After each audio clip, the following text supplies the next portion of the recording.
નમસ્કાર મિત્રો. તો કેમ સ્વાગત છે તમારું અમારી યુટ્યુબ ચેનલની અંદર. આપણે સૌ જાણીએ છીએ કે ગુજરાત હોય, ભારત હોય કે વિશ્વ હોય, તેની અંદર જે છે એ સમગ્ર વિશ્વની અંદર જે છે ઇતિહાસમાં રુચિ ધરાવનાર લોકો જે છે એ વસી રહ્યા છે.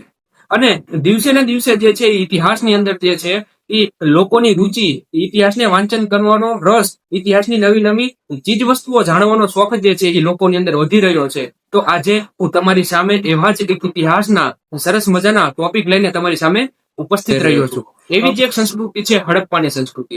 ભારતમાં તો હડપ્પાની સંસ્કૃતિના ઘણા બધા સ્થળો આવેલા છે, પણ જો આપણે ગુજરાતમાં જોઈએ તો ગુજરાતમાં પણ જે છે સૌથી વધારે જે છે એ હડપ્પાના સ્થળો આવેલા છે. આપણે ગુજરાતની વાત કરીએ તો ગુજરાતની અંદર આપણે જોવા જઈએ તો રંગપુર છે, રોજડી છે, ધોળાવીરા છે, લોથલ છે, કુંતાસી છે, ત્યારબાદ બગસરા છે. તો આવા ઘણા બધા જે છે વિવિધ પ્રકારના સ્થળો જે છે એ આપણા ગુજરાતની અંદર આવેલા છે. તો આજે આવા જ એક સ્થળ ધોળાવીરા ઉપર જે છે હું તમને જે છે માહિતી આપવાનો છું. મુદ્દાઓની આપણે વાત કરી લઈએ.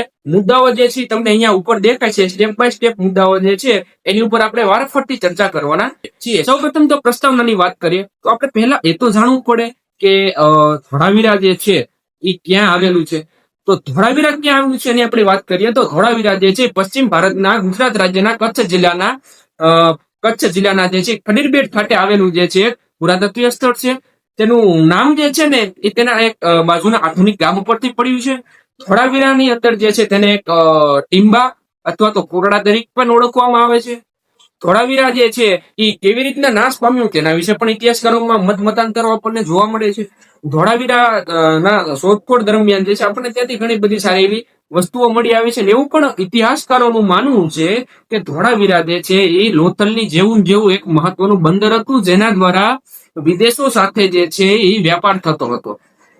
તો આ તો થઈ પ્રસ્તાવનાની વાત. તો ચાલો મિત્રો આપણે ધોળાવીરા જે છે એની શોધખોળ કેવી રીતના થઈ ને તેની ઉપર ચર્ચા કરીએ.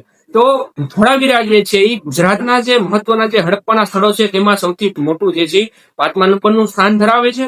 ધોળાવીરા જે છે એ ધોળાવીરાના શોધખોળની આપણે વાત કરીએ તો એ જેપી જોશી એટલે કે જગતપતિ જોશીની જે છે એ ધોળાવીરાની શોધખોળ કરવા માટે તેમની નિમણૂક કરવામાં આવી અને જગતપતિ જોશીના હસ્તે જે છે એ ધોળાવીરાનું આપણે કહી શકીએ ને કે ખોદકામ શરૂ કરવામાં આવ્યું. તેમના અધ્યક્ષપણા હેઠળ, તેમની નિગરાની હેઠળ જે છે એ ધોળાવીરા જે છે તેનું જેનું ખોદકામ જે છે શરૂ કરવામાં આવ્યું. તો આ તો મિત્રો આપણે શોધખોળની વાત છે, ધોળાવીરા કેવી રીતના મળ્યું અને તેનું ખોદકામ કેવી રીતના શરૂ. તો ધોળાવીરાનું ખોદકામ જે છે 1960ના અરસાની અંદર જે છે જગતપતિ જોશી દ્વારા શરૂ કરવામાં આવ્યું હતું.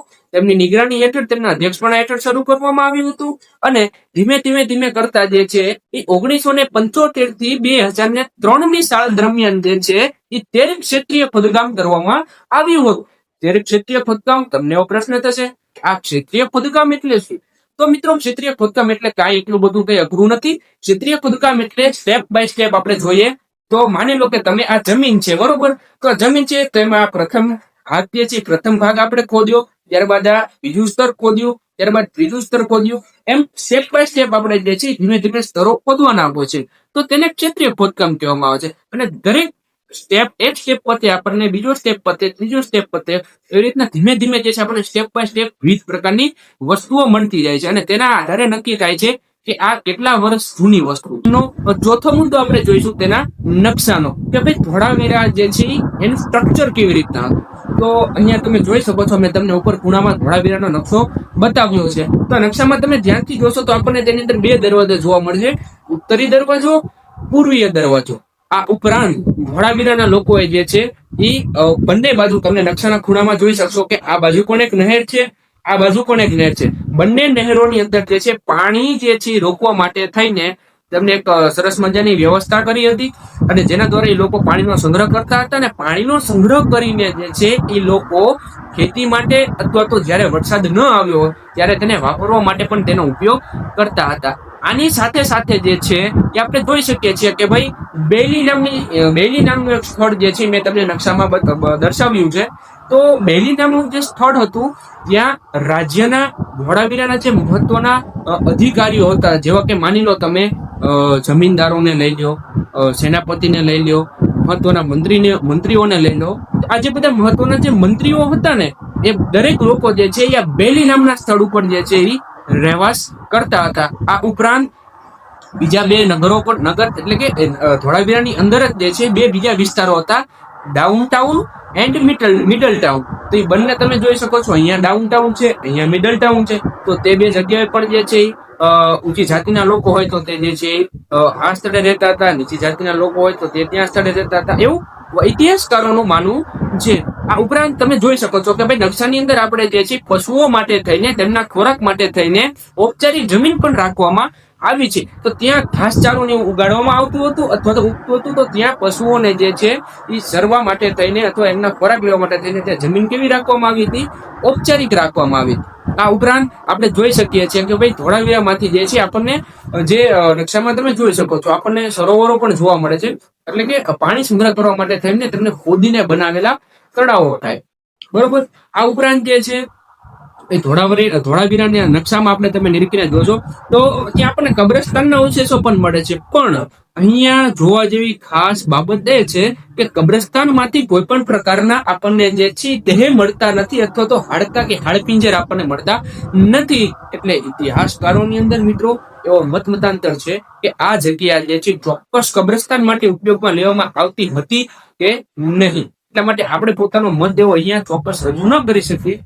આ જે અંડાકાર આપણને બાંધકામો જોવા મળ્યા છે ત્યાં આપણે કબ્રસ્તાન જેવા, તો એ સ્પેશિયલ લોકોને દફનાવવા માટે જ તેનો ઉપયોગ કરવામાં આવતો.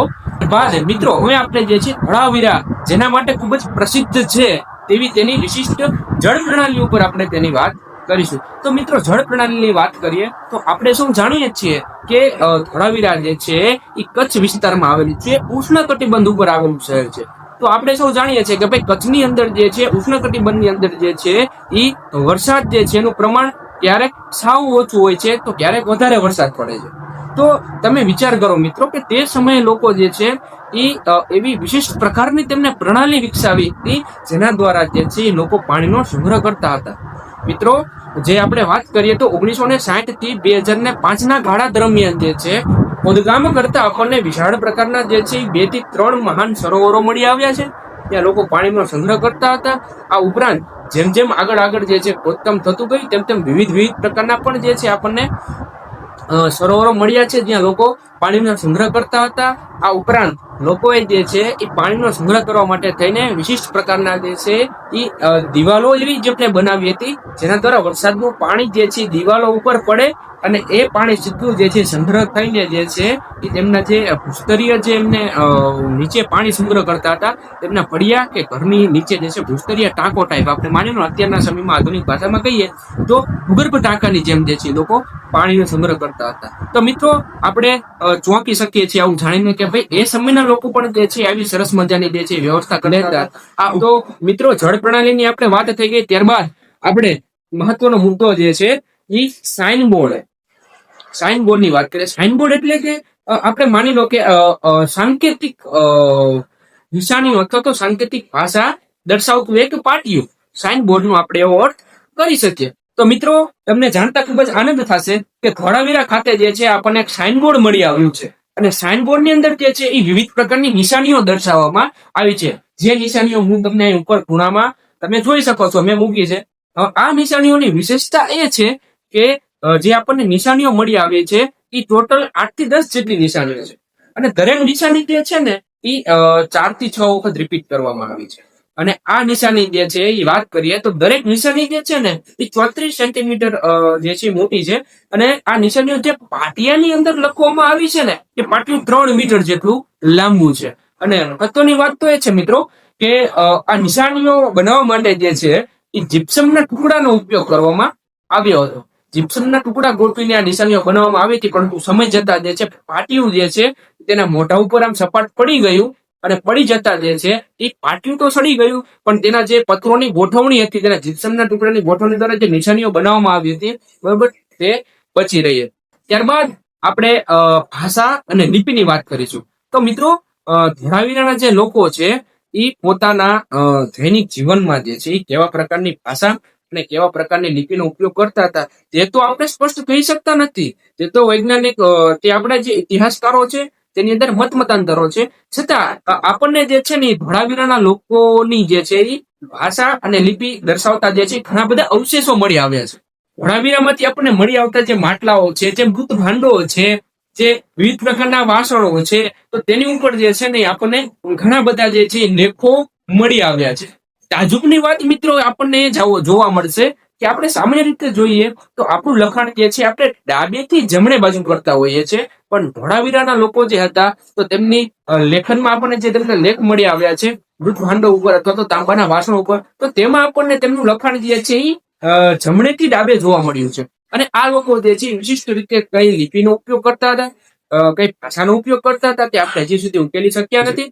આ મિત્રો આપણે થઈ તેમના ભાષા અને લિપિની વાત. તો આ ધોળાવીરાના ખોદકામમાંથી આપણને જે છે મિત્રો જો આપણે વાત કરીએ કઈ કઈ ચીજ વસ્તુઓ મળી આવી છે, તો સૌપ્રથમ તો સોનાનો તાર મળી આવ્યો છે, વિવિધ પ્રકારના જે છે આભૂષણો મળી આવ્યા છે, ઘરેણાઓ મળી આવ્યા છે. આ ઉપરાંત એક માટીમાંથી રેતીમાંથી બનેલા એક પુરુષની મૂર્તિ મળી આવી છે, પણ આ મૂર્તિનું જે છે એ માથું અને જે ઘૂંટી હોય છે તો એ બંને જે છે માથાની ઉપરનો ભાગ અને ઘૂંટીનો નીચેનો ભાગ જે છે કપાઈ ગયેલો આપણને જોવા મળે છે. આ ઉપરાંત મણકાના હાડ દ્વારા બનાવેલી માળા પણ જોવા મળે છે. અને મહત્વની બાબત એ છે કે ધોળાવીરાના લોકો જે છે એ વૃક્ષનો પણ ઉપયોગ તે સમયે જાણતા હતા, કેમ કે મળી આવેલી માળાની અંદર જે છે આપણને એસ આકારનો હૂક પણ જોવા મળે છે, જે માળાને બાંધવા માટે ઉપયોગ કરવામાં આવે છે. આ ઉપરાંત મિત્રો આપણને જે છે તે સમય દરમિયાનના તાંબાનો જે છે, કાંસાનો જે છે એ હાથથી પકડાય તેવો એક અરીસો પણ જોવા મળે છે. આ ઉપરાંત નાના છોકરાઓના જે છે વિવિધ પ્રકારના રમકડાઓ પણ જોવા મળે છે.